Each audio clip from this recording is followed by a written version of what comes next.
Hello，我是 Living Sky， 来自湖南长沙，现在在加拿大中部草原城市 Regina。今天我要跟大家分享的是一道湖南特色菜——紫苏鱼汤。紫苏是一年生草本植物，野生的紫苏大多是深紫色的，人工种植的紫苏有紫色、绿色或者混搭的颜色。在我的老家，感冒发烧、人疼呕吐，用一把紫苏叶加几片生姜煮汤，喝完立马症状减轻。紫苏梅子姜更是一道受大众欢迎的零食。在厨房，紫苏是做鱼料理不可缺少的香料。紫苏可以吃新鲜的，也可以直接晒干、密封保存，随时启用。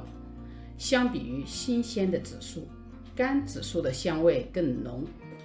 紫苏的香味不但令人神清气爽，在阳台上种上一盆，还有着驱蚊防虫的作用。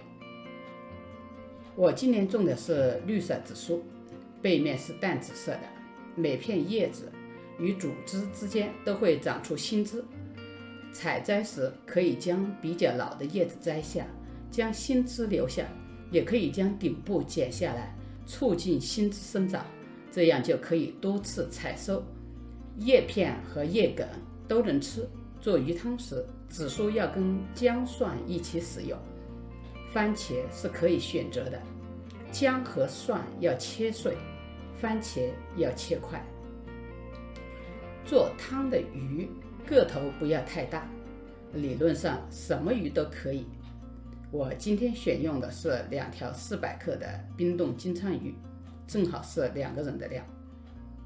金鲳鱼连同包装袋一起放进冷水中解冻，然后从肚子抛开，去除内脏、鱼鳃和头尾，清洗干净，每面切2到45度刀口，用料酒将里里外外淋上一遍，然后腌制10到20分钟，不要放盐。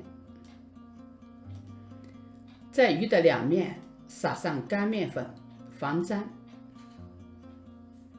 在平底锅中放植物油加热，将鱼放进锅中，不要重叠，盖上盖，防止热油溅出来烫伤。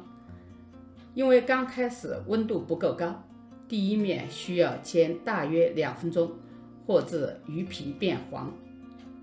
将鱼翻边煎另外一面，这时候锅中的油温已经升高，所以第2面只需要煎大约1分钟，或至鱼皮变黄。